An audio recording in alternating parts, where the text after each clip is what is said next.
and action. But they said, could you please get off the bag? I said, why? They said, because you're a girl. Oh, no. I did not have that. I did not have that. My dad thought it was really important that as children we started at a young age, and especially us being girls, and he was really big on self-defense. It's everyone's equal. There's never been that sort of differentiation between males and females. Everyone is one when you get in that classroom. Yeah, and I think that's what I needed, and that's what she needed. We needed that motivation from one another. Everything is mental, because you've done the training, you've been working the whole year is up to that moment, so then it's all just down to yourself and how you act on the day. It's like it's a fight between you and yourself.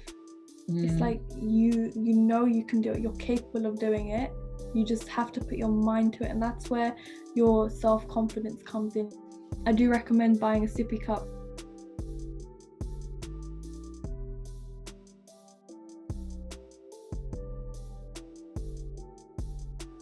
My guests today are two sisters from London. They have black belts in Wushu Quan, which is Chinese kickboxing. They're currently documenting their fitness journey on their Instagram page, Shani_lifts_. Welcome, Gurleen and Prabhleen Grewal. How are you doing? Hi, we're good, thanks.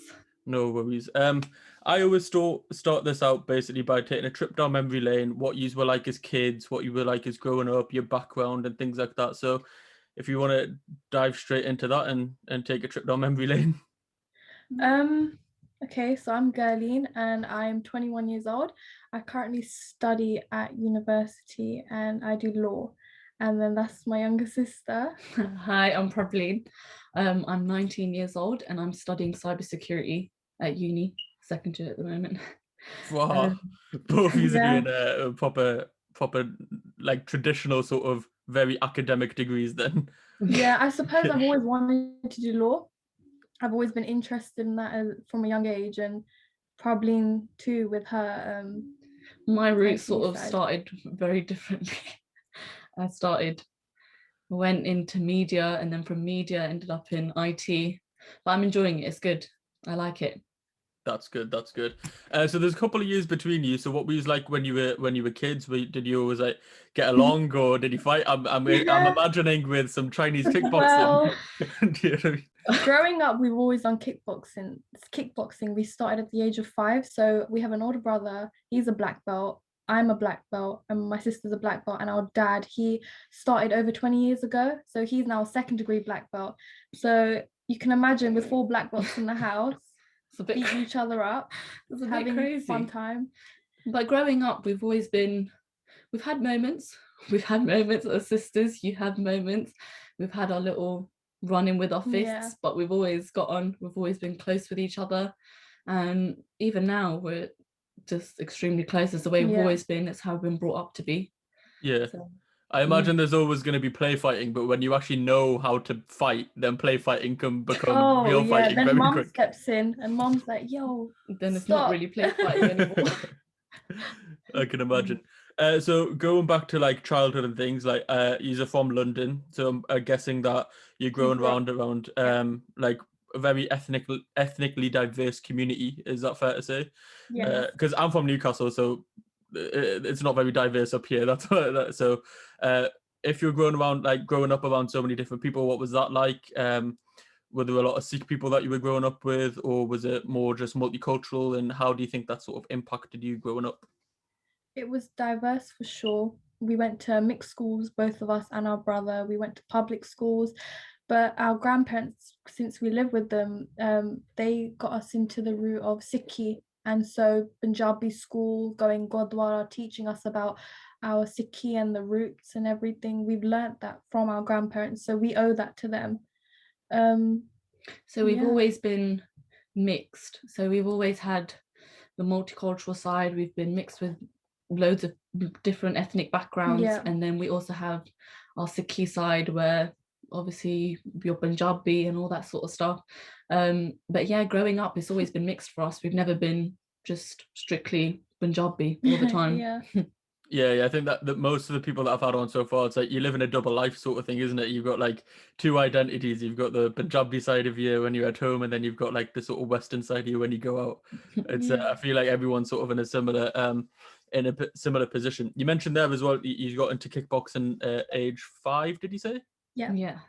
So obviously you come from a family of kickboxers. So what was that like getting into it? Like, did you enjoy it initially, or was it like right, it's just something that's happening in the family, everyone sort of does kickboxing? What was that sort of like?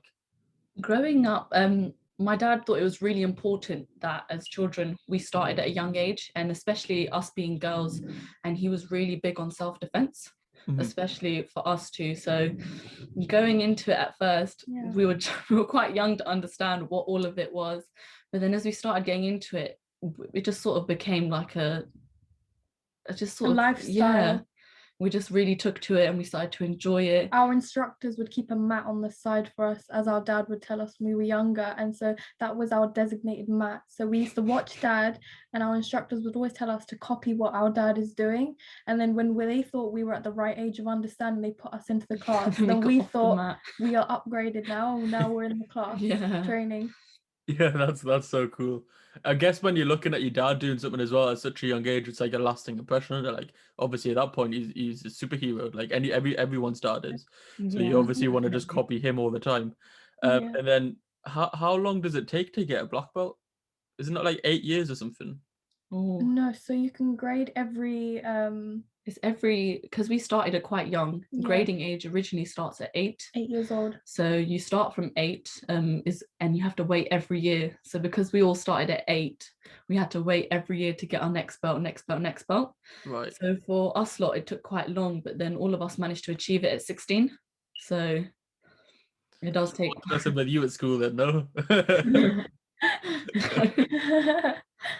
Yeah, I don't know. I thought it would took like ages because obviously there's so many belts. I didn't know that you had to wait a year every year to get regraded. What do they do in like for like a test to grade you? Is there certain things that is it like an exam but with your feet and your fists?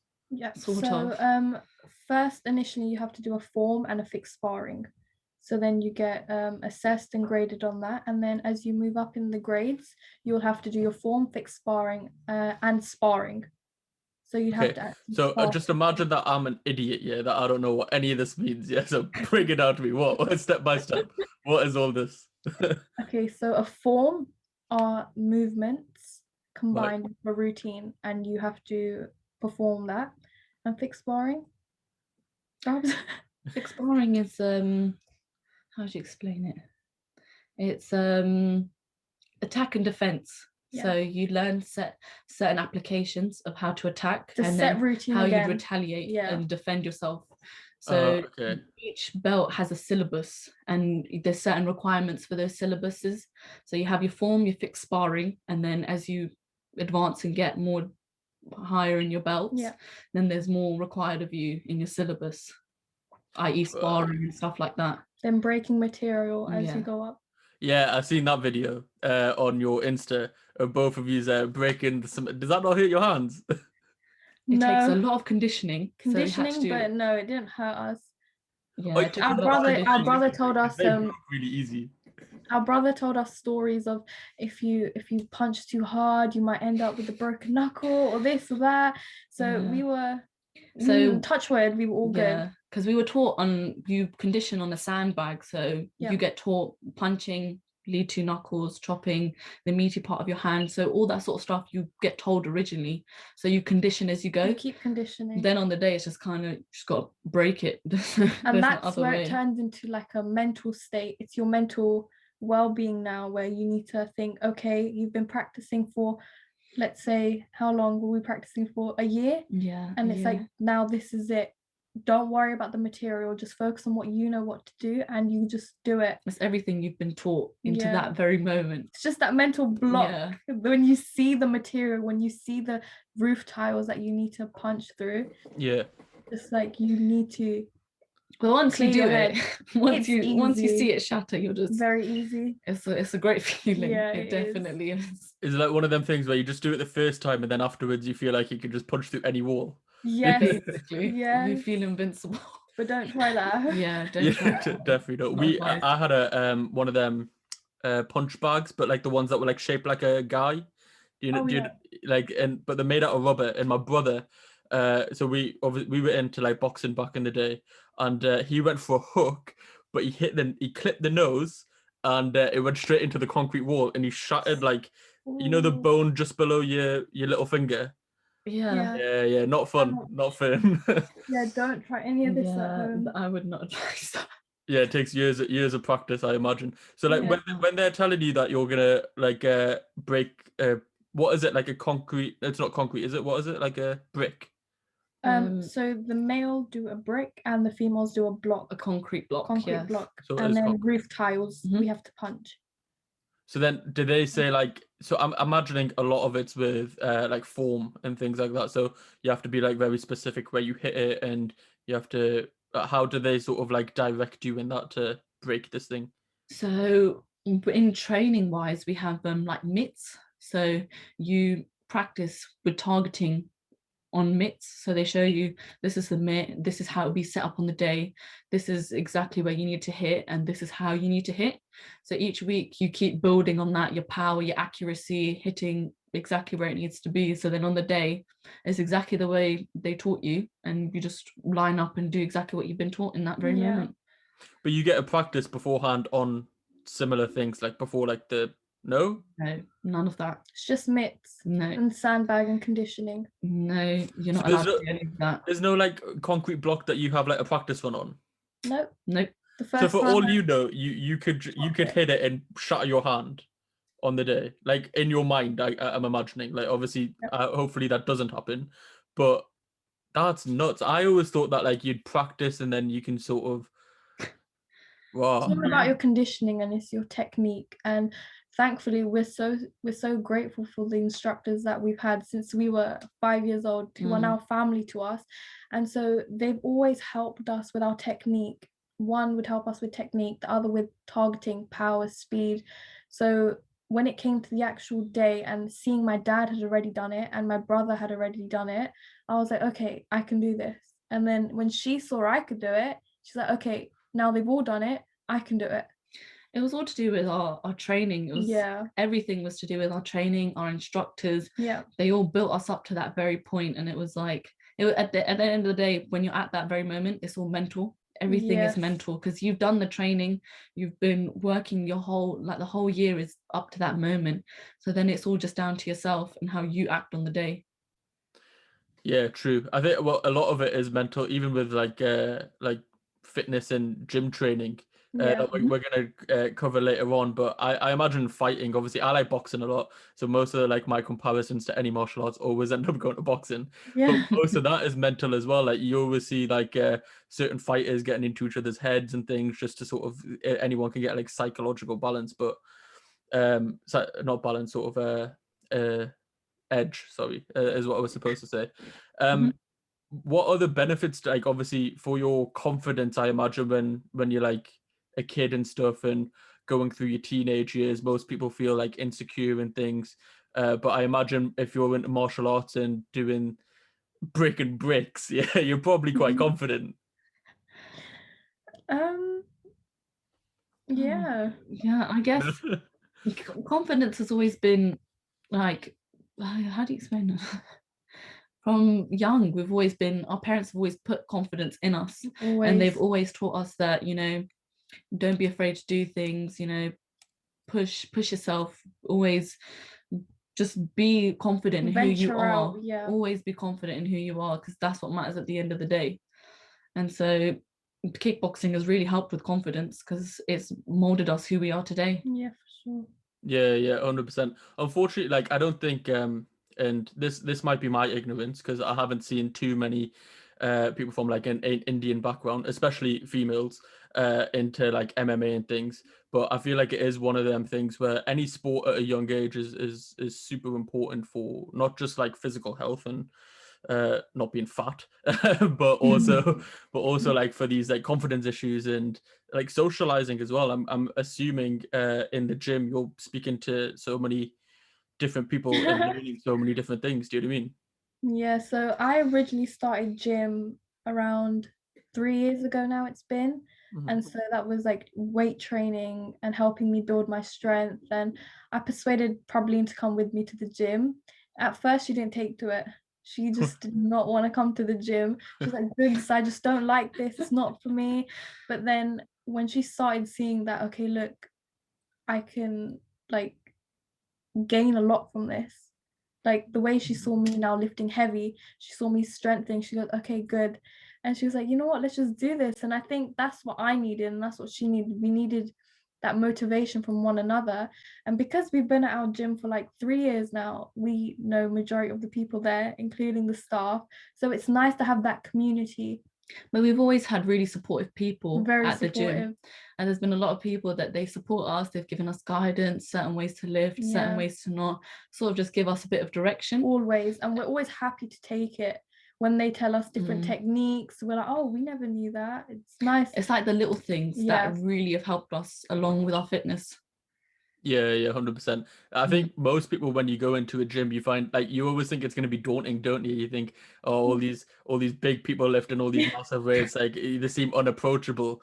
But then you just got to remember that they were in the same position walking into the gym the first day and like for the first time at one point as well. Exactly. Most of the time they appreciate that other people are actually like trying to better themselves, if that makes sense. They do tend to help. Like the gym that I used to go to when I first started going to the gym was down the road from my school, and basically everyone who would go to that school would go to that gym, but you would also have like the older people that would be knocking around, and the amount of times that they could suss out very quickly who would basically be welcome to any advice and who were basically just too stuck up to get any advice, if that makes sense. And a lot of the time they were just like, ammo was open, so I was like, I need help. I'm like, I'm weak, I'm fat, I need help, I need to lose weight and I need to get strong. How do I do it? I need entrenched guys, skinheads, probably taking some roids or anything, and like massive dudes, just like, this, if you do this, you might see a bit of a difference. I was like, oh crap, I've seen a bit of a difference. So it works. But when you're doing kickboxing and things, is it not like better to be quite lean compared to because you're just saying that you went in, you trying to build strength and lift heavy, but is it not probably better to be lean, or do you need to strike that balance? It's a balance. I find it's a balance, because okay, with kickboxing, when you spar, you need your cardio, you need to be able to spar on your feet for 2 minutes, 30 seconds. But at the same time, when it comes to strength, we needed the strength, especially when going through material, and especially punches, power. You need strength. Physique doesn't really matter too much in kickboxing, because our instructor, like one of our instructors, he's a big guy, he's very big, and he can spar. He's strong. He can give you power, one knock and you feel it in your whole body. So and we felt it. And he's quick as well, so I don't really think that physique really plays too much in kickboxing, because there are so many different people. Like you meet all sorts of people in kickboxing with all different physiques. And some of them are really, really good sparrers, and you'd be surprised. There is all sorts of shapes and sizes when you look at any sport as well, but I think like it's always the comparison's always like the big sort of bulky guy compared to the like lean sort of like speedy, more endurance and things like that. Like when you watch like boxing, for example, you'll have like what's a good example to use? Maybe like Anthony Joshua versus Tyson Fury or something like that. Like you've got some guy who's holding a lot of muscle mass compared to someone who isn't, and see what endurance is like. Did you ever compete in kickboxing, or did you ever feel like you wanted to compete? We don't really have like competing. Our version is gradings, so everyone comes to the grading from different classes, and they can be in the same belt category as you, and that's where you sort of, everyone gets ranked differently with how you perform on the day. Right. Is there not like a amateur sort of kick, like, again, you're probably going to get sick of me saying boxing throughout this, but like obviously there's like amateur boxing where people can compete and then they can like get a record and move up rankings and all these sort of things. Is there not a similar thing for kickboxing? No? No, It's not. no, it's very different to boxing. There's not your amateur boxing. It's a very different style. There's grades. Yeah, so Right. Okay. And so It's- once you do your syllabus for a certain specific grade, you move up. You move up. Yeah. But then at a certain point, do you not just think, I want to put this to practice in a real life setting? No. No. Okay.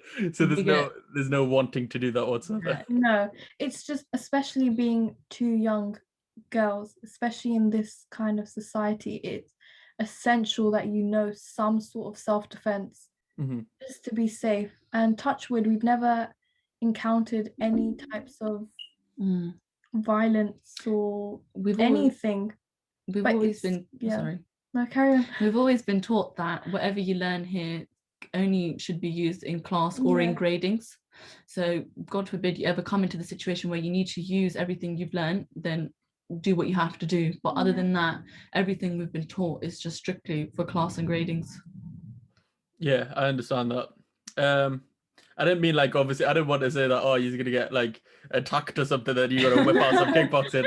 I meant that like if there's a class maybe down the road or something, they have a similar age kickboxer or something, then like which class is better. But maybe I've just watched too many kung fu movies. Maybe. Yeah, probably. I think that's it. Probably. So then you mentioned your dad's got a second degree. I was about to say double black belt, but that's not a thing. Second degree. How so? Are you still into kickboxing now? Is that something that you want to achieve in the future, or? Yep. So after you achieve your first degree black belt, we obviously want to do our second degree, but you have to teach for a year, and that's required in our syllabus.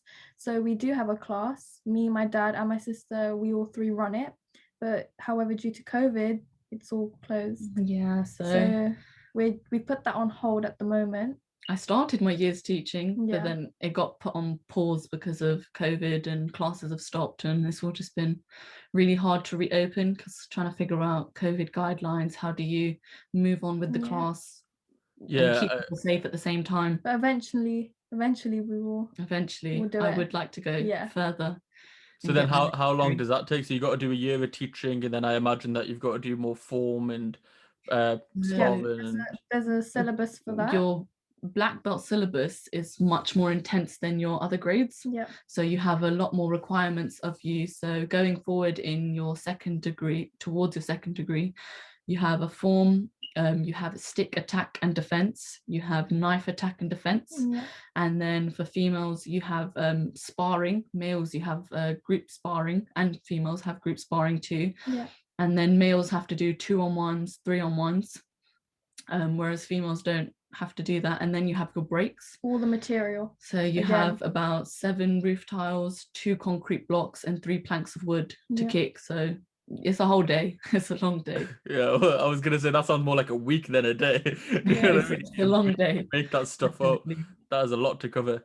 So so when obviously no one's actually gonna come with a real knife or a real like pole or something, like what do they use, like a rubber little knife or something? Yeah, and then you just got to demonstrate how to get rid of it. Yeah, this is so interesting. Like I've been to a couple of MMA gyms up in Newcastle, but more just for like the fitness aspect.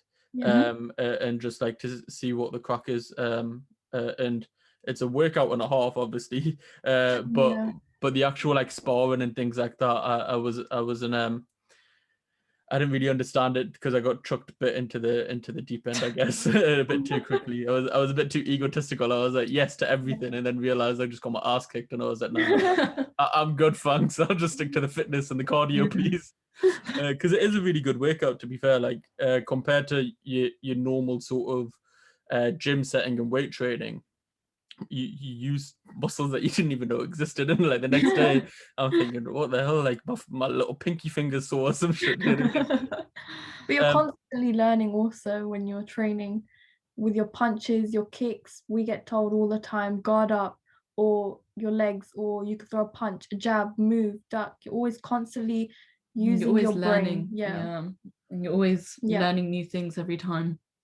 Do you watch any like MMA and sort of critique it, like and like watch it like sort of with an analytical mind? Prabhs and my dad do quite. We don't necessarily. They watch videos, but sometimes we watch UFC fights and whatnot and MMA, and we look at it and we're like, okay, whoa, they use that. yeah, we do look You at sort that. of pick things up and you're like, oh, that's a cool move. Didn't know you could do that. Da, da, da. Who do you like in the UFC? Like, who's your favorite sort of kickboxing style guys? No names. I don't watch it religiously. It's the odd time Okay. it's on. It's the odd time trend. it's If someone's like on social media, guys, there's a fight, like we watch the highlights. Fair play. Yeah, so then you said like around 3 years ago you transitioned into sort of lifting weights and getting into the gym. I think you mentioned it sort of briefly beforehand, but like what sort of prompted you to make that transition? Like obviously you said you wanted to get a bit stronger, but was there any other like reasons for getting more into the gym? We've always been into fitness ever since we were children. Prabhleen used to do basketball. I used to do cross country. So like we never had a time where we would sit down and watch TV. Dad would take us cycling on the weekends. Mum would take us swimming lessons. So I think as we started to grow up and I went secondary school and you outgrow the swimming lessons and cycling with your dad, I missed having a fitness activity to do. And so my dad was like, why don't we join the gym? So I was like, you know what, let's try this. But when I started, I was just like you, didn't know where was what and what was what, but thankfully I met good people who helped me, and you just learn. So my entry to the gym was slightly different. Basketball was a huge part of my life for like 5 years. From secondary school, me and my brother, we were both really heavily into it. I played as well. I got selected for the London team. I was really heavy into it. It was Monday to Sunday training, school training Monday to Friday, Saturday, Sunday was always London training. So I didn't really have it. For me, it was amazing. Like I lived and breathed basketball throughout my whole secondary school. And then I got injured, unfortunately. I had damaged tissues in both my shoulders. So shooting a ball became very painful. I couldn't even lift my arms to a point, and my shoulders were burning. So after that, fitness for me took a back seat, and I was only doing kickboxing. And then Gurleen was like, Probs, you need to get up. We need to come on.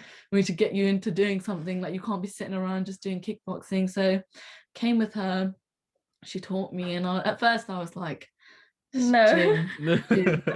And I used to run. I used to really hide, and I used to be like, oh, it's too late, I'm tired, don't take me with you, because I used to go quite late. And then I was like, okay, you know what, then all of a sudden I don't know what hit me, but I just started enjoying it. It just became like everyday thing, and I'm just like, okay, what time are we going? You ready? What we're going to train? What we're doing? And now you're pushing her instead. Now it's exactly especially with the home workouts. She's my motivation. Now I'm pushing her to get up and off the sofa and let's go train. Yeah. How are your shoulders now? Are they all good? They're much better now. They're much better. Good. It was recovery was really painful. It was a lot of physiotherapy, because at the same time as I damaged it, I was going for my black belt. So punching and breaking, it was a painful, it was really painful. But with all the recovery and then me doing exercise at the gym, it's definitely strengthened back up. It will never be 100%, but it's there. It's definitely there. What did you do for like physiotherapy and things? Like what did you do to like strengthen it back up? A lot of it was using TheraBands and stuff like that, and then eventually that I moved on to weights and strengthening it using weights. Right, yeah, because shoulders seem to be like a common thing that people don't really strengthen when they're doing normal things, and then all of a sudden it goes and you realize how important it is, sort of thing. Because I had the same thing. Like I had an impingement in my shoulder a few years back, so like benching just went out of the window, and then you have to obviously adapt and you have to strengthen it and all of that, which is, it's a pain, but then you sort of realize you correct all your mistakes, don't you? Yeah, it's one of them awkward situations, but that's right. So essential when you train, even in the gym, even if it's kickboxing, that you get your form and your technique right first, because if you don't get your form and technique right first, then you could damage or hurt yourself. And you don't want an injury. Yeah, 100%. I don't know if this is going to be sexist, okay, if I say this. So I feel like women are actually better at that. I think it's sexist against men, to be fair. I don't know, but I feel like because lads, when they go in, and obviously this isn't all lads, but a lot of them obviously get a big ego, start lifting heavy weights really quickly. Yeah, we've seen You that. get that. Yeah, but their form's out of the window. Whereas I think ladies are probably more just sensible. We take care of ourselves when we train. That's it. And we just ensure that we don't want injuries. And our mum always tells us, girls, you guys are going to be mums one day and you guys are going to grow up. So you need to be careful with how you're lifting, what you're lifting. Carefully. Strap up, wear your belt. Yeah. Don't do anything stupid, lifting heavy, crazy weights if you know you can't do it. Yeah. Yeah. So, I see that a lot. Like where I think a lot of females just are more sensible and responsible. Like they don't have crazy egos. Do you know what I mean? Yeah. It's not like they're in there going, yeah, I'm gonna lift the most weights. Do you know what I mean? Whereas obviously lads are like that. Like if a group of lads go into the gym and they're all gonna be benching, one of them, like a couple of them. There's a competition who can lift the heaviest. True. There's always a competition. We've seen it firsthand. Yeah. Whereas I imagine, obviously, with you being sisters as well, you're probably more encouraging each other than competing against each other. Maybe. Oh, yeah, definitely. We like to push each other. We push each other a lot. We have our competitive moments, but it's more on the encouraging side than competitive. I think we use our competition for motivation also. Yeah. You're not like her doing well or deadlifting 110 kg. I'm like, okay, I can do this. And then she's motivating me, Gugs, you can do it. Put yourself in the mindset. And then I'll do it. Lift each other up. Yeah. Whereas like you're not trying to one up each other, which can obviously lead to some silly injuries. Because we both have the same goal. There's no point in tearing the other one down. Yeah, exactly, 100%. Yeah. Like, even when we see other girls in the gym, and we like to encourage other girls, especially when we see newcomers.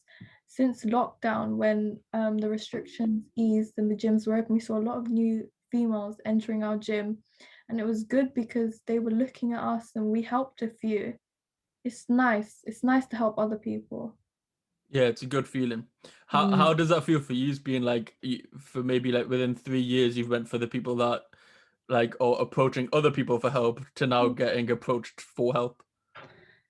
It's rewarding. It's a nice feeling. It's a nice feeling that we can, everything we've learned and we've been taught, we can then pass on and help to other people that need the help. So at the end of the day, we're all in there for the same motive. Yeah, hopefully we are. Yeah. I think most people, well, that's the thing, like I said before, I think when you're in the gym and you're struggling, I think most people sort of realize that you're in there for the same common goal. Do you mean to better yourself? So I feel like that's why most people are welcoming. I obviously can't say everyone because there's always going to be that one dickhead in it. But most people. There's always that one person. Yeah. You mentioned it before, probably that you don't train for like physique or anything. You train mainly to strengthen up. Is that correct, or do you, again, is it striking a balance? Like, do you want to have nice rounded shoulders, or you just asked about, I want to lift as much as I can with the shoulder? As far as my shoulders, it's like I just want to, everything for me is as well as strength, I'm looking to tone up everything. I want to have a nice physique as well as being able to lift with the strength and stuff. As far as my shoulders, that had to start from time. Like, it didn't really matter to me how much I was lifting. I was lifting like 2 kg because I saw my shoulders could handle.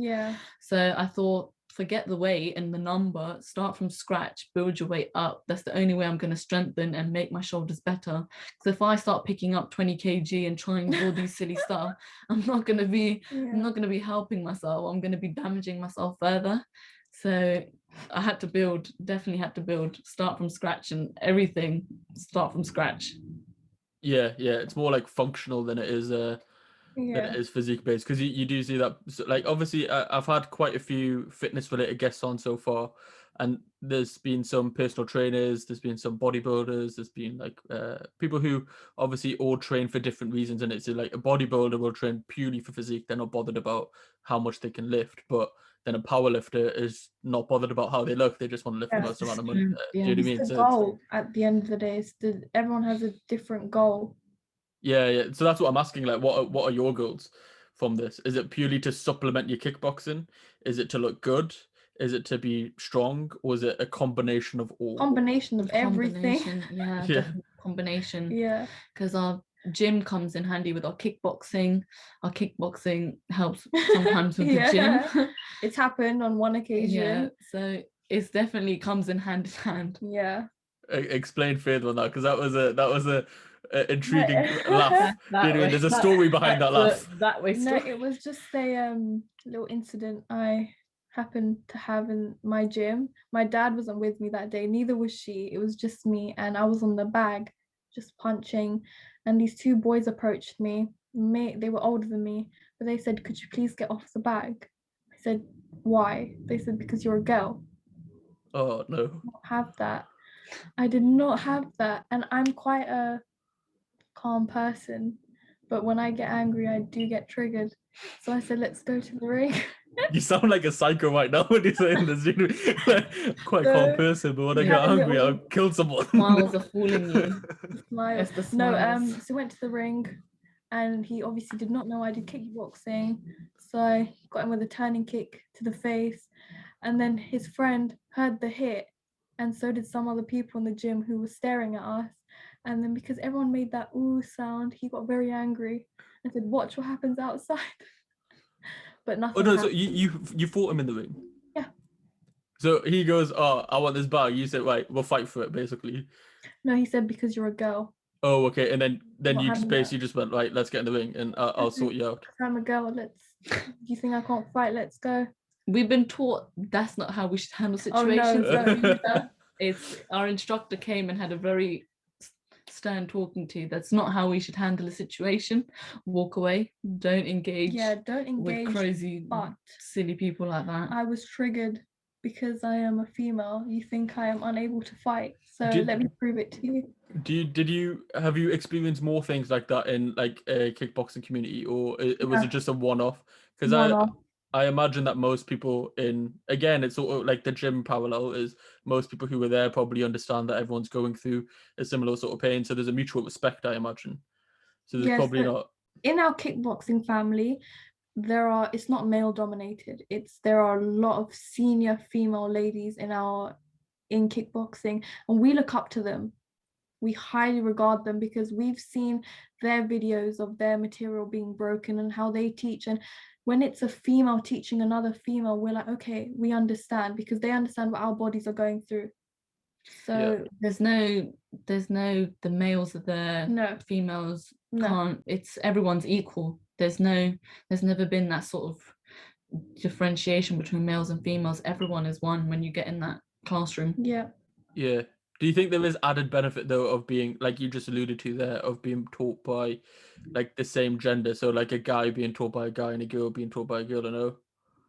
Well, when it comes to, obviously females go through their time of the month, yeah.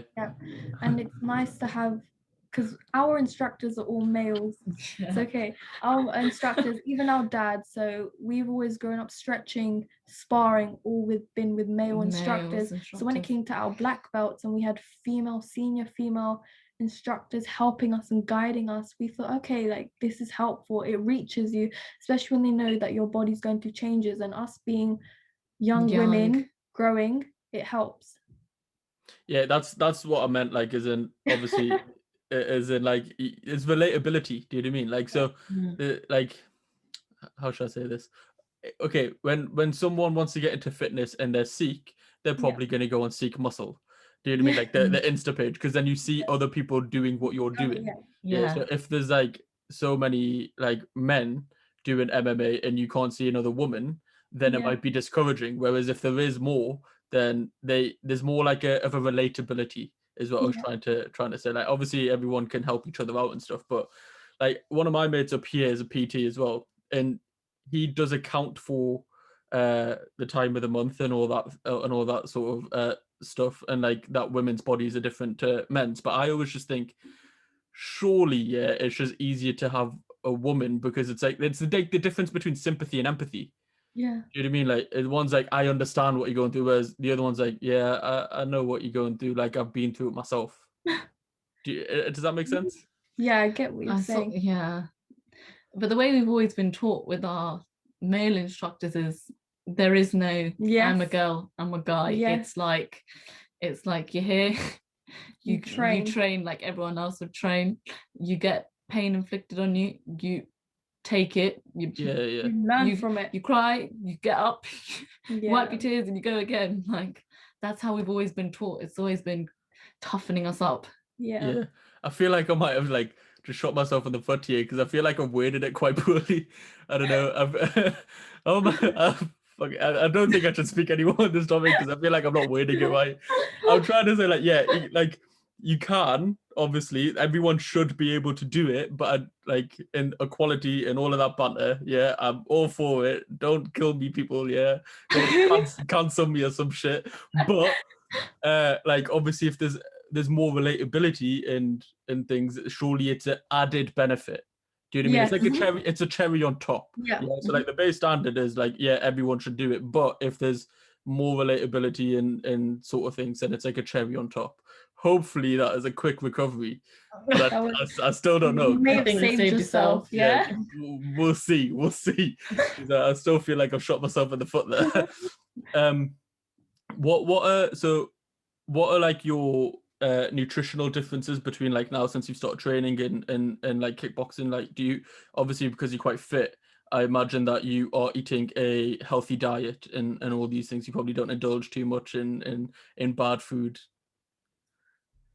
Yep. So we never had a specific, what would you call it? Diet. A specific diet. We always just maintained eating healthy. And then I think it was only last year, right? Was it last year? I think it was last year. Last year where we lost our dog, and he was very, he was like the foundation to our family. And so after losing him, and it was during lockdown, our mental well-being was just, it wasn't right. So we were like, you know what, we need to start from scratch. Let's fix our diets first and then fix our training. And so we did get help from one of our friends, and he did an amazing job helping us with our meal preps, because if it wasn't for him, we wouldn't be still doing our meal preps. So he helped us with our meals, what to eat, what kind of foods, what helps, the little tweaks and stuff.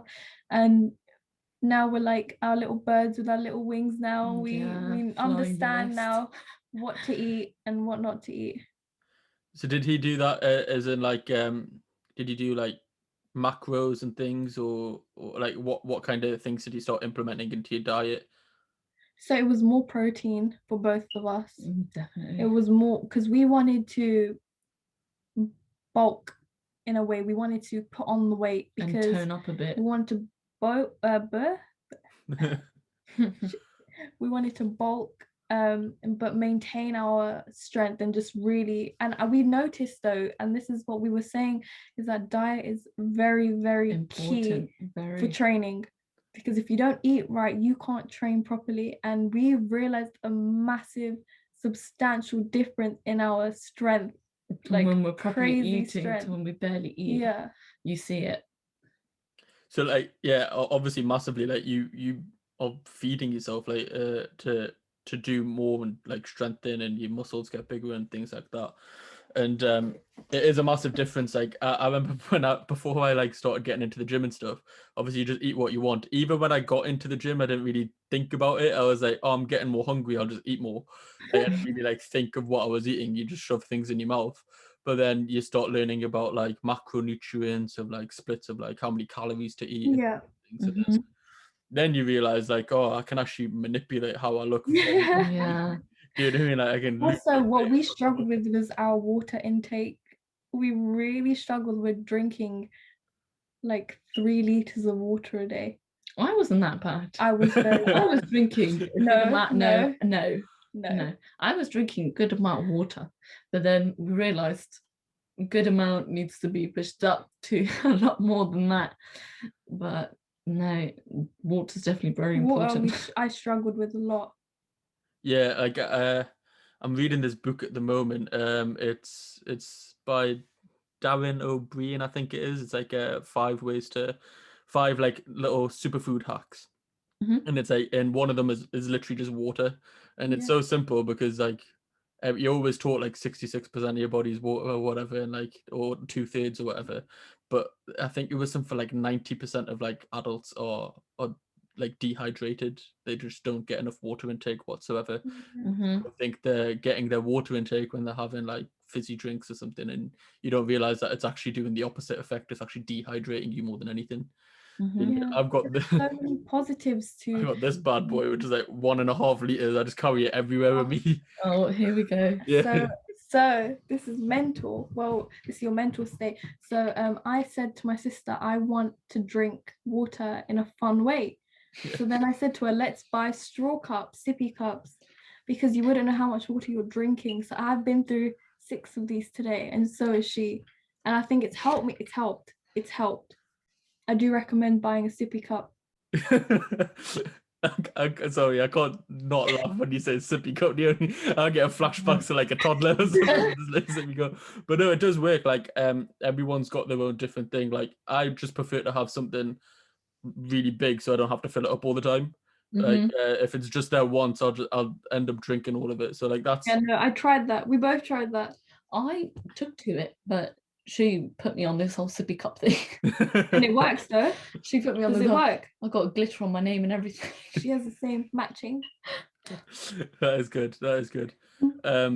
Yeah, but like water is just ridiculously important. It is the cool thing about this book is, sorry, I'm gonna go on a bit of a tangent here. Actually, you might know the author, so you said you don't really watch too much TV and stuff, but you've obviously got Netflix, I imagine. Oh yeah. Yeah. So there's Probably knows a lot about Netflix. I'm not that bad. yeah. So do you remember like Zac Efron did this show like last year when he like went round with that superfood hunter? Yes, I remember we watched that. Yeah, We've I seen a watched couple that. episodes. Yeah. Yeah. So his book. So it's not Zac Efron's, the other guy, the blonde guy, yeah. His book, yeah. And even in the show, I think they sort of allude to it. They do an episode on water, and it's like and like how important it is, but all the different like sources that you get like from, and how like tap water is actually not really good for you because you get all the stuff that's in the pipes and all this thing. Like you need really clean water. And there's certain like springs that have got like you can get pure water, but it's really fizzy depending on where you get it from because there's all this like added sort of stuff in it. It's super interesting when you realize like how important such a basic sort of thing is, because obviously we take it for granted. Do you know what I mean? It just comes out the taps and you just drink it. But yeah, super dope. Sorry about that little tangent there. Good. There's so many benefits from drinking water there. Yeah, 100%. And when you're in the gym as well, most of the time you need it to sort of just. You don't realize how quickly you go through liters of water. Yeah. You finish the bottle and you're like, oh my god, I'm only halfway through the workout, I need more water. Yeah, that's it. There is like that little moment in the gym though when you had too much water and then you start feeling bloated. Yes. That's a bad thing as well. I don't like to use the bathroom in the toilet, the bathroom in the gym. So I make sure that I just drink enough water to keep me hydrated, but not enough to make me go to the bathroom in the gym. Yeah. I get you. I mean, I'll do it. I don't really mind because I just drink as much as I can. To be fair, I'm drinking all the time. I drink just so I don't check my phone because I don't like checking I don't like being on my phone too much. So in between sets, like everyone's always obviously checking your phone. So I'm trying consciously not to do that. So I just tried drinking more water and then. We don't do that, do we? It's just for our music, really. Just our music. It's just a quick change of the song, find a good song to get you pumped, and off you go. That's it. I feel like when you're with someone though, then obviously you're not going to, but because you're going to talk to each other in between sets. You know what I mean? So like when I have a gym partner, like I don't really go on my phone because we end up just chatting in between sets or whatever. Whereas when you're by yourself, it's like you feel like a bit conscious, like, oh, maybe someone's looking at me, I need to pretend to do something, and then go on your phone. Do you know what I mean? Whereas I think we've all been there. Yeah, it does get like that sometimes. Whereas like nobody's looking at you, you feel just like conscious. You're like, oh, let me just pretend like I'm doing maybe something. I got a text message. Yeah, that's it. Also, like, so you've started obviously this Insta page, the Shady Lives page. What sort of prompted you to document your fitness journey, I guess? What do you think, Prabh? So we started when we started changing our diet last year, we started seeing a lot of changes in our bodies and stuff like that. And it was actually our dad that really pushed us completely to push this page out. And he was like, you know, you're making great progress, you know, your bodies are coming on really nicely, maybe you should think about making a page. And then we kept humming and hawing, we were like, should we? She was humming and hawing. Okay, right. This is a common theme in it. Both you say we when you just mean me and not the other. Okay, well, right. So I was humming and hawing, and then we kept going backwards and forwards, and we just thought to put our progress, maybe like a nice way to track our progress was to get it out there and to just, you know, show people, you know, how our journey and how we've come along and how we're progressing and how every day we're continuing to progress, whether it's our strength, whether it's how our bodies are changing and how like we're toning and whatnot. But we're so thankful that our gym friends have always told us, or they've just always recorded us since the beginning.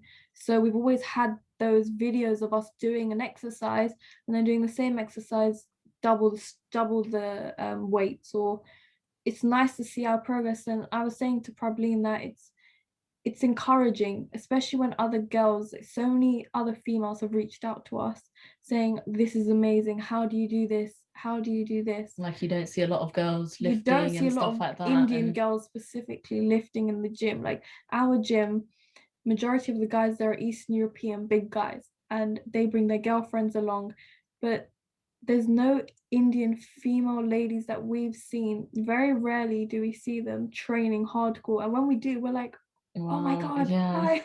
So when people reach out to us and they explain to us that we've seen your page and it means a lot to us, you know, seeing like girls that you know lift, and we think it's amazing, that just sort of makes us think that, you know, what we're doing is actually impacting other people, and it's making them, you know, it's helping other people, and that's kind of fueled us to, you know, keep going. Putting stuff out there.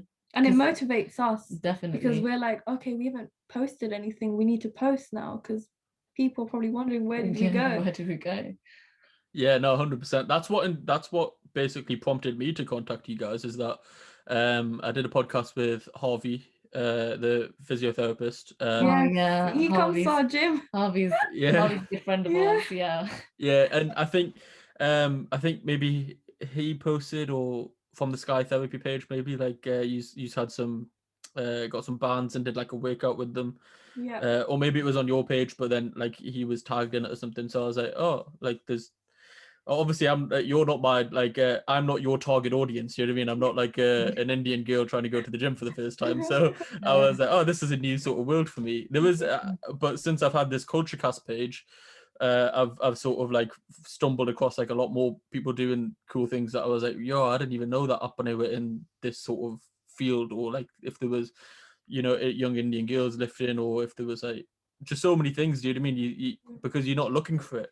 Like on my personal account, it's just the same old, like I've got the same couple of friends, the same couple of meme pages, and then there you go, Bob's your uncle. When I started this KultureKast thing, I'm looking at all these cool sort of things, and that was the whole point of me starting this, is anything that sort of like intrigues me, it's like, yo, that's cool, I want to talk to them and find out more, sort of thing, which is, it's super dope, because it is encouraging. I think there is more people doing it now, but as a good thing. Like there still needs to, it's still not enough where it's normal. There's more, but it's not normal, which is hopefully where it's going to go eventually. But since we've set up our page, we've come across a lot of females, especially a lot of Indian ladies in our area specifically, but now we're starting to network with a lot of them, talking to them, communicating with them, setting up, hopefully after lockdown ends and the gym's open, we can train, and you know, it'll be good. It's uplifting to see other girls lifting and training, because it motivates us. It's like, wow, like that's so cool. You see other girls doing really well, and that sort of makes us think it's really cool to see other girls do anything. We've mentioned it a few times there, like lockdown and COVID and things. Like, how have you been coping with home workouts? Is been doing okay, or? I would say it definitely fluctuated between lockdowns. So I'd say first lockdown, there was no motivation, because considering everything that happened to our dog, so there was zero motivation there. Was off limits. Everything just went downhill from there, because there was no motivation. And second lockdown, we decided to pick it up. One of our friends, we were like training at his, we were like pushing ourselves every day. We're like, okay, you know, we need to keep on it, we need to keep training. And then this third one sort of fluctuated a bit. I think it started from Christmas when our granddad felt unwell. He got COVID, grandma got COVID, then I got it, then my parents got it, then she got it. So then she was asymptomatic, so she was okay, but I was fine. Even now to this day, even when I train with Prabhleen, like today we trained, like even today I told her I don't feel great. Like I feel very, very tired, very tired. I don't know why. Do you still get out of breath? Because obviously some people think that, yeah. I get very out of breath. I come home or I sit down on the floor and I'm saying, Mum, I'm not feeling right. Is everyone's like good though now, isn't it? Like, oh yes, touch wood, everyone's good. Everyone's recovered. Yeah. But it was just one of those things that because that took over, recovery took a while. Yeah. So it was just one thing after another, and then I jumped straight back into it. I was like, okay, let me try this, and then touch wood, I was good, and I just kept going. So since then I've just been going. I'm like, okay. And for me, because of everything that's been happening when COVID hit our household, and it just really took a shock to everyone, because it's not the way you want to be spending your Christmas and your New Year's. Yeah, everyone isolated. Yeah, so it was, as a family, we like to do things together. We're very, let's hang out, movie night, this, that, and it was very different. So I think coming out of it, that just sort of made me think, hey, you know, now it's time to get back into the routine of training. So like every day I'll go in the back, blast my music, and I'll just be there just jamming out and training for like a nice hour and a half, and I'll come in. I'm starting to really enjoy it now, considering I don't enjoy it. I'm actually really loving it. I didn't think I'd be saying that, but I am. She enjoys it. I don't. It is hard though, because it's a different environment, isn't it? There's something about going to a gym and like obviously, yeah, exactly. It's like you mentally prepare yourself. You get your nice gym outfits on, because we have at least 30, 40 odd pairs of different. Makes you feel good. Makes you feel good. Then you get in the car, and then you have your pre-workout. At home, we don't need pre-workout. It's just the environment, people lifting heavy, you know, like it's just one of those things that you see other people lifting, and then you're lifting, and you see your friends, and you know the people you train with, and it's a different environment. It's definitely a different environment. We definitely miss it. We're waiting for that. We're waiting for it to open. 100%. Yeah, 100%. Like that's my favorite part of the day, is just picking out a nice little gym outfit to go to the gym. Like honestly, I really love it. I really miss that. Oh my god. Oh yeah, that's what we miss. That's definitely us. We're like, okay, so what are you wearing today? That is what we do. Like, what colour? But it's funny because has to be matching, obviously. Even though the gyms aren't open, we still are ordering gym clothes. Yeah. Just to motivate not ourselves. To go anywhere but the back room, but got to look good for the walk to the garden to the back. You got your outfit sorted for when everything opens up again. Oh, I need to do that as well, to be honest. I need to order some more matching outfits for when we open up again, honestly. I'm lacking. How's like both of you are in uni then, innit? So you said at the beginning, how's like COVID with the whole uni banter? Because obviously you see on the news all the time that students are like protesting and all that banter. Hard, definitely, as we're at home and lectures, everything's online, so we're not fully receiving that uni experience. But at the same time, this time again, being at home with family, you won't get it again. Like, and true. I feel like, especially with our grandparents at home, they're fit, touch wood, healthy, parents as well, like we're all home as a family. And I feel like if like our dad was at work, our mum was at work, she was at uni, I was at uni, we wouldn't be able to have that time together. Uni's different. It's very different now. Everything's just, you wake up, you open your laptop, you do your lecture online. It's not the same. It's not. You have to do it. It's you got to get that degree, so you got to go to this class. But it's different. It's a whole different. Is this your first year, Prabhleen? Because this is my second year. Second. Okay, so you've had like a normal year at uni though. I had a normal year at kind of normal. Yeah, The Oh, like halfway a more halfway. until it year. got Oh, disrupted. wow, yeah. Because I Yeah. would hate to be like like going into your first year and it's just like no uni sort of Oh, thing. Could you imagine? I feel Yeah. sorry for those people, It's 100%. I think that there is like, I don't know, I keep on seeing it on the news and stuff. I think that they are giving like partial refunds out to like people because of obviously like they can't get the full experience and things like that. Mhm. But it seems like a proper mess. Like I'm glad that I finished a couple of years back. To be fair, I got out just in time. Yeah, You you got did. out. Yeah, Lucky. yeah, exactly. The other good thing about the social media side of things is obviously you can record all your PBs and things like that, and use lift quite heavy weights as well. I was quite surprised to like see that like you don't really look like you can lift the amount of weight that you're pushing. Do you know what I mean? Like you're lifting quite a bit. I can't remember which one was which, but like 100 kg deadlift and 100 kg squats. Like Yeah. obviously in Punjabi quantal par both hunda hai na. Do you know what I mean? Like, I remember when I came home and did my We first get so excited. We're like to our grandparents, like, Dada ji, dekho, like, look at what we've done. And he's like, oh, no, be careful your back. Dada are just worried about the safety. yeah, But yeah. they always- love the page. But we always push each other. Like when I see her and I know she's got it in her, so Prabhleen, focus. Just you got this. And it's nice to know that there's someone there motivating you. Mm-hmm. Sometimes we end up being the loudest ones in the weightlifting area. Screams. It's like, okay, Everyone I'm not in the that gym bad. knows her But screams. sometimes we can be as bad as each other. Let's put it out there. Just when I deadlift, that's it. Sometimes we can be quite the loudest ones. You have the grunter in the gym, that's her. Yeah. The screamer. It's not just me. But yeah, no, you maintain really good form though as well. So it's not. I don't think it would be dangerous because I think one of yours was going for like a 90 kg deadlift. It was on your Insta page, but That like was me. yeah, but you failed the first time, and then normally I failed actually twice doing that. Okay, but I think one was posted. The second fail, I don't think was. But yeah. But then you smashed it out of the park, but you maintain like good form as well. So it's not. It's not. I have to tell her And to we get always up. like that was very. I remember that day. It was a heavy day, and I was tired, and I saw her deadlift 100.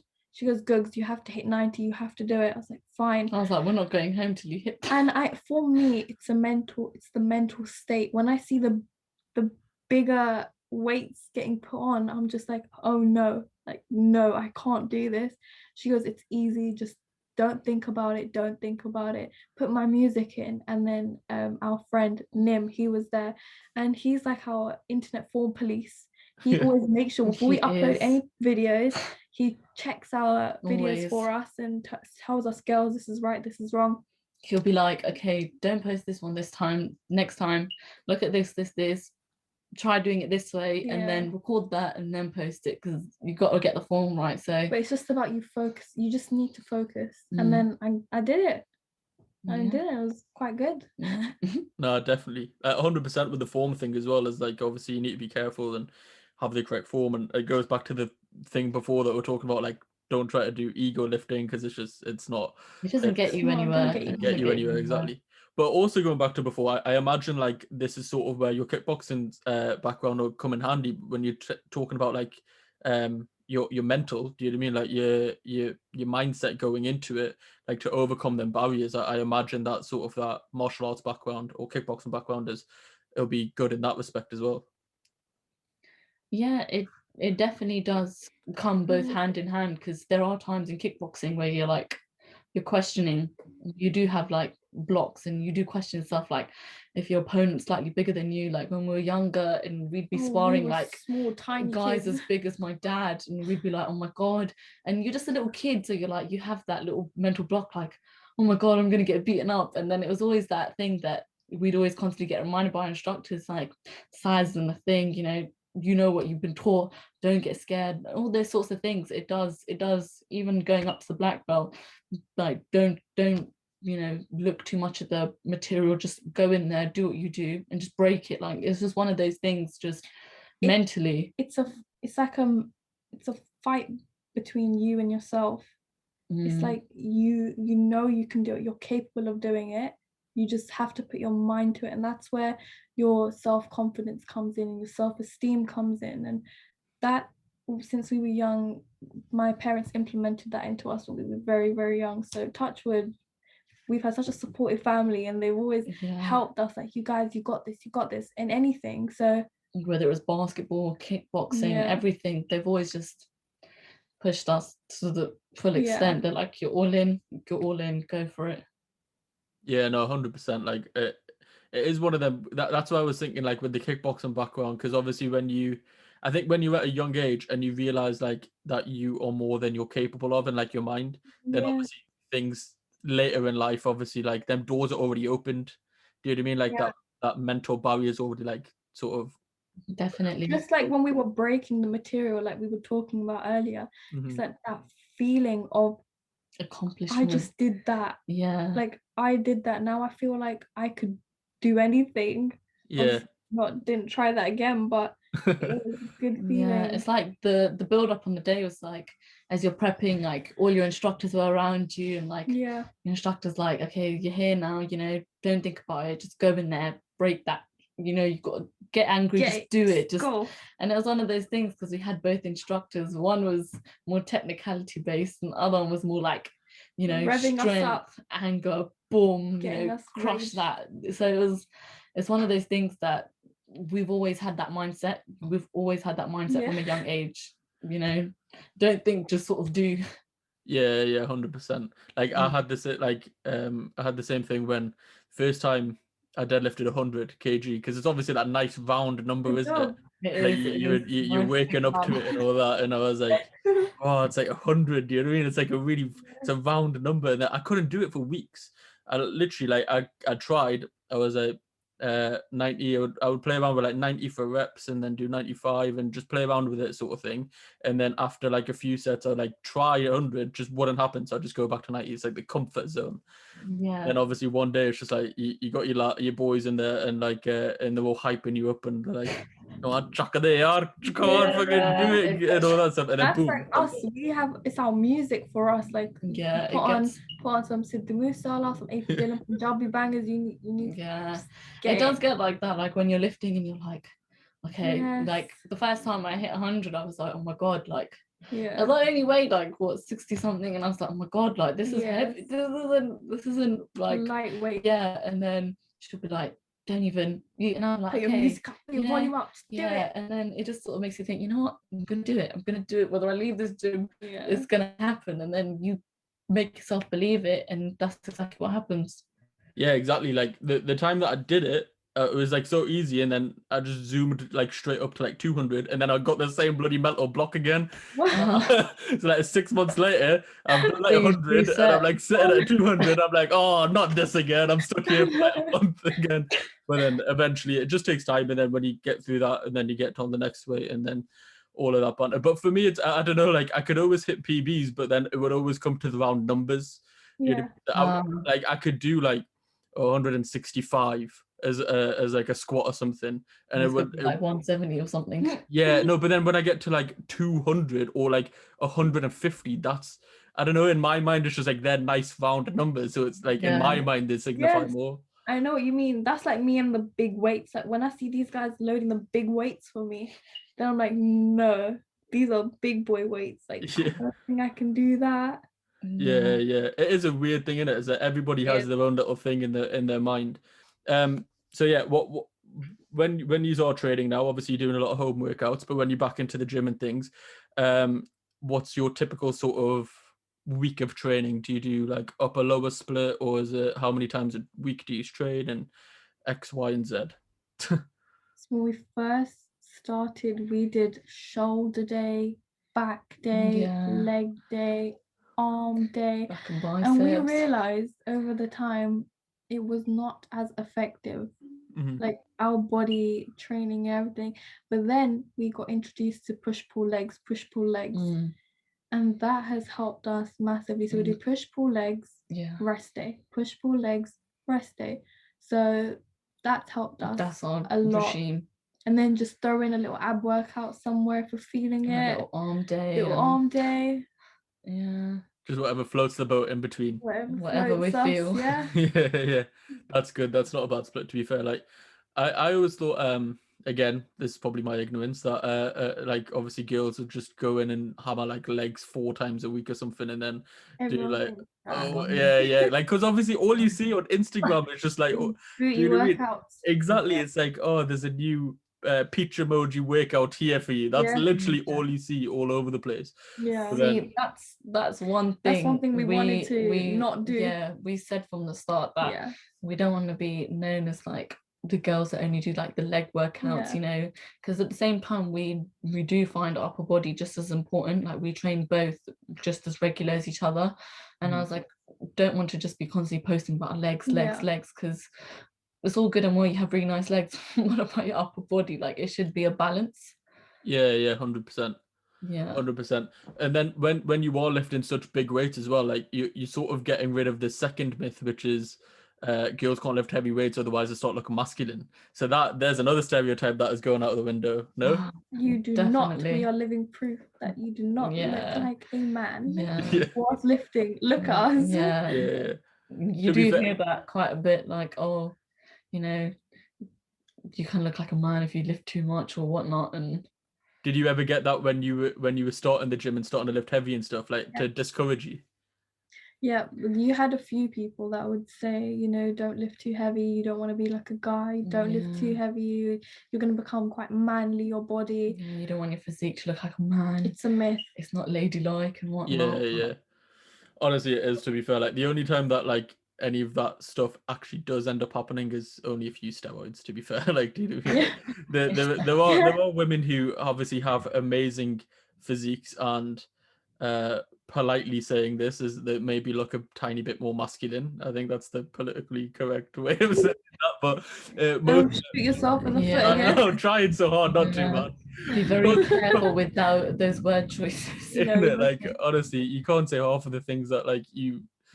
Actually, never mind. That's the whole other thing. Don't start that. But it's just like you said earlier. It depends on what goal everyone has that they want to achieve. Some people want a specific physique, hence why they use specific things to achieve that look. Push that goal along. And then you've got people who want a different physique. They just want to, See, it's a hard topic. See, you can't even say it. It's not just me. You don't want to. You have to be sensitive. Very sensitive. It's hard. You can't say as many things as no. You just stuck in this middle. That's a whole other thing. Currently, what's really been pushing us in the gym, like especially with our home workouts, is everything that's happening in India. So the farmers' protest, like we are big on helping, supporting, and that's really helped us, like especially with the music that's come out, and especially with all that anger of what's happening and how it's so unjust, how that helps us training. I feel like that's something that needs to be put on a platform, and it has been, like especially with Rihanna coming out with her tweet, and more people now are being exposed to what's happening. I just feel that needs to be put on a platform. 100%. So tomorrow, in like obviously this time, like our time, obviously this podcast is going to go out later, but tomorrow is I'm releasing a podcast on the farmers' protest where I got Inder Basi. And did you watch that interview on BBC where that Munda got questioned by I think like the Hindu announcer person? We saw that. He's a Singh from Scotland. We saw.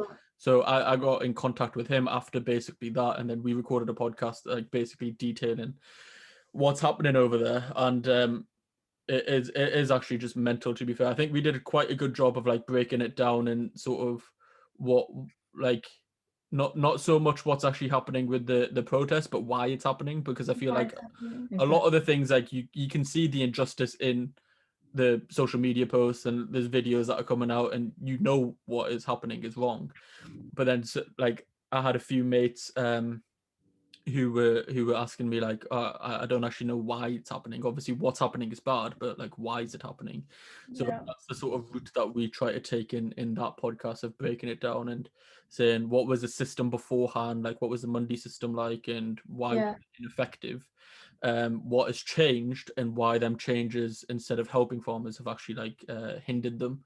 And then we do obviously touch on at the end like the human rights violations that are in the protest, and a bit of like social media and media in general, because obviously he went on the BBC thinking he was going to shine light on a topic, and then instead he's getting called a Khalistani terrorist Yeah. by the BBC, which is Well, nuts. yeah. Yeah, and then Yeah. obviously BBG Rihanna coming up in clutch as well. Yeah. Rihanna's loved now. She's caused Yeah, a exactly. big ripple effect, and Yeah, I think yeah. that that's really, really She's helped. taken it international. Like now it's out there, everyone knows. You see football players coming out, Yeah. basketball players. It needs to be put out there. Yeah, you seen that guy from the NFL? Like, he donated like 10 grand to like $100,000. Yeah, something like that. amazing. And it's just going everywhere. But you need some people, just like, obviously a lot of Apne were shouting about it, and rightfully so. But then to bring international attention and international pressure is obviously a separate thing and a more like needed thing. The other thing, like hopefully with this podcast as well, is that obviously so far most of the guests have been Sikh, but I hope to integrate like different backgrounds into it, so that when Sikh people are on here, and hopefully there will be the majority, it will highlight to, like, Sikh people know Sikh people, Apne know Apne. Yeah. Definitely. A lot of the people who follow you probably will already be Apne, but if you get like a diverse sort of background, and then you're shining light on a certain topic that is close to home, then Yeah. it's more effective because you have a diverse following. Do you know what I mean? So yeah, it's an interesting topic, to be fair. Hopefully it gets resolved, but at the moment it does look like it's in a bit of a deadlock. Just pray that everyone's Safe and sound. and no one's being hurt. Yeah, 100%. Do you have any family like back there, or So we've had family that have gone out to the protest, yeah. and they've gone and they've sent us pictures and stuff. They speak to our grandparents on a regular basis. Same here. It's not nice, is it? It's very horrible. scary, very scary. People as old as our grandparents getting beaten and hurt and put in prison. Yeah. And then you look at our grandparents, you think like, that's someone's grandparents getting beaten, getting hurt, and it just makes you upset, because you look at it and you just think, it does make you really upset, and you get really angry, because you think someone could do that to your parents or your grandparents, and that what's being done about it? Nothing.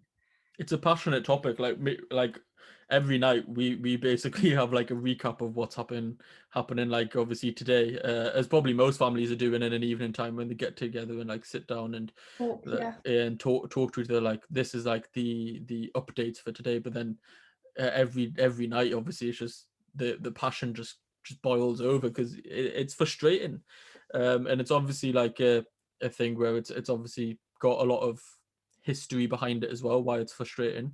But hopefully going forward, now that we have social media, in previous times we didn't, so hopefully that helps as well a lot. Yeah, like we could use that to our advantage, but it's unfortunate for the people in India who their internet, social media, everything's been cut. Yeah. Which again is a human rights violation. Like, internet's one of the it's a necessity now. I'm pretty sure like the UN, is it UN or human rights, one of the two actually like declared it as it's one of the necessities. And then there's the other thing where the certain companies like Twitter and Facebook, Instagram and things like that obviously have to, for political reasons, have to obey by certain laws and law changes and do favors for governments X, Y, and Z, and that obviously like is not a good thing either. I think this week all the songs that you were saying that have came out from the protests are now banned in India. They can't play them. YouTube pulled them all down at the request of the government, and then I think Twitter is basically banning all the accounts that have anything to do with #farmers protest. Horrible. It's crazy. Yeah, it isn't nice, but hopefully that can get resolved really soon, and we don't have to worry, I guess, as much. Yeah. Exactly. Don't know how to transition out of that because that was it's quite know, I deep. know. That does get a bit heavy. It is a deep conversation, but at the end of the day, like if you It don't, needs if to we, be spoken about. These conversations need to be They had. need to be put on a platform for people to listen to share. And you're right, you're doing a really amazing job at spreading it and starting conversation and why it's happening and how it's happening, educating other good. people. Yeah, because the thing that I try to do in that podcast specifically was like everything is in English, and anything that was in Hindi, if we were talking about laws or anything, or in Punjabi, we try to immediately translate it and then use Western examples as much as possible. Because I have like my English friends that obviously I went to school with and things, and there's not really one place where everything is at, and if like there is, some of it is the information that getting is fairly biased, as I said before, the BBC interviews and things like that. So it's not just like, again, it's a thing that we were saying before. Apne know about Apne know about what's happening in India, but it's the non-Apne who need more information about it. So, and obviously there are Apne who don't speak Punjabi, there are Apne who are still passionate about it but don't really know Too much exactly what's going on. So hopefully it's informative in that respect. But again, I ain't expert or anything, so I just did the best I could.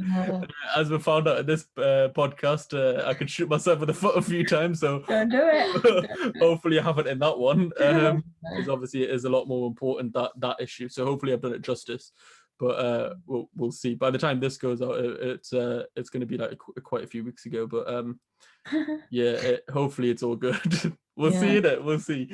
All right, we'll be fine. What happens now. It's done. Yeah, exactly.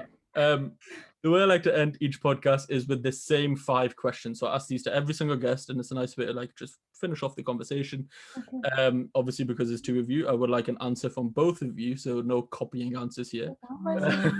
Maybe nervous. I feel like I'm in school. Yeah. The quick fire. So try to just think of whatever comes to your brain first. But they're also quite deep, so you might need a couple. So it's like trying to strike that balance between thinking for like 10 minutes but actually trying to cram it into 10 seconds. Okay, got it. So I like this. You can choose whichever one of you wants to go first, but the first question is, what are you most proud of? Family. Oh, that's well, I'd like to say family as well. Nah, it's like family fortunes, isn't it? Like, at the end where you can't copy the answer, it's like beep. You gotta have a different answer. Family. Big. Very proud of my family. Family is a big thing. Okay, what's second then? What's second? Ooh. What am I most proud of? See, but I have lots. You know what I'm most proud of? My achievements. Yeah, like my basketball. Everything that has led me up until this point has made me the person I am. Even the people, my kickboxing instructors, my family, my parents, specific people have helped me along the way, and I don't regret a single thing, because like I always say to her, like I say to my mum, is that people come into your life or things happen in your life and they're not mistakes, they're just the learning curve for you. Do you know what I mean? Yeah. Like, we've been everything happens for a reason, and I'm here and I'm proud of it. So we move. Yeah. So you've done 2 answers now because you got family and that one. Yeah. So what's family too? 10 points. I would have said family because family's a big thing. Yeah, he said it's a game. Just go. Okay. But then can we buzzer in, because that's just not fair. No, I won. No, it's not a game. It's not a game. But okay, we'll get on to the next one. Yeah, because again, I feel like we'll just go off topic here. But number 2 is what are you most looking forward to? Say that again. What are you most looking forward to? Oh. Go on, I'll let you have this one, even though I already got it in my head. What am I most looking forward to? Oh. Just you're gonna have to buzz me in. You go first. You're gonna have to edit this part out, but go on. What I'm most looking forward to is this new venture post-COVID. Like how the world's gonna turn out, how gym, like I know at the moment our physiques have, because of like, the gyms being closed, we haven't been able to you can't fully see our potential at the moment, but it's coming. The journey. And the journey is going to progress. What is going on? I feel like I'm in uni again. I don't like Okay, what are you looking forward to? Well, I would say coming out of lockdown is what I'm looking forward That's to. okay. Yeah, I guess. I would like to say I'm looking forward to that. You know, everything opening, you're getting to see family, everyone coming together again. Yeah. You know, hopefully actually being able to hug other people. Yeah. You know, embracing family members.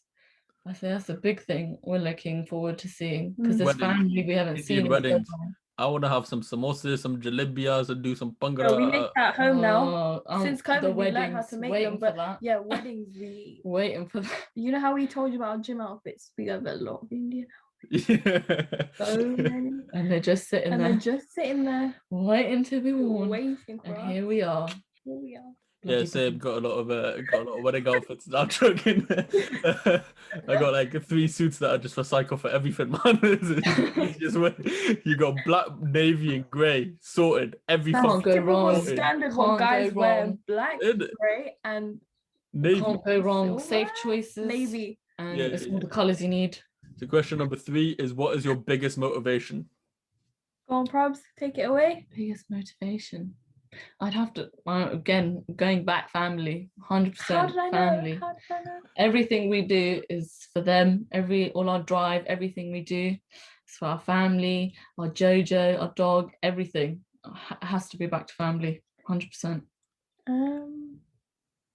My motivation. Over to you. Why did you do this to me? Why did you do this to me? You were bragging before about copying answers. You can't copy an answer now. I won't. I will copy an answer. I will do this. So what was the question? What is your biggest motivation? No. My biggest motivation in life in general, she kind of touched upon him, but Jojo, our dog, he is my biggest motivation. Like my biggest. So big. Sorry, I don't know. I had family. No. If we're going back to copying answers, I'd say that's family. No, you know, okay, so our dog Jojo was like how we've mentioned him before, was a very, very big part of our family, and a very big blessing for all of us. Very big blessing. And when he got ill last year, in February, around this time last year, he only had 3 months, and we didn't know at the time, and it was just very hard. And every time now that like we've spent 8-9 years growing up with him in the house, literally, so you can imagine with all of us play fighting and then Jojo on top, he was jumping in. You could even say he was part of kickboxing.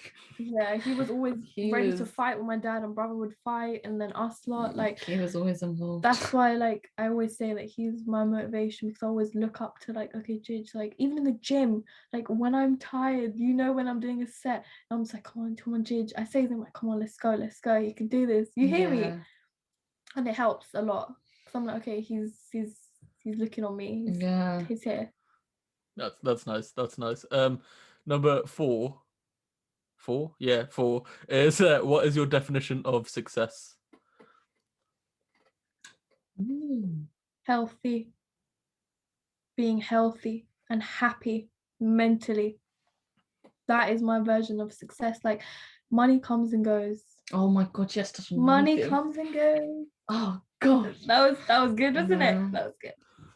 I know, but that's like why did you have to do this? Why can't we say one answer? We're one. Yeah, we are one. We are one. We say the same? No. I think we gotta do it separate. Our brains are as one. Okay, I've said mine.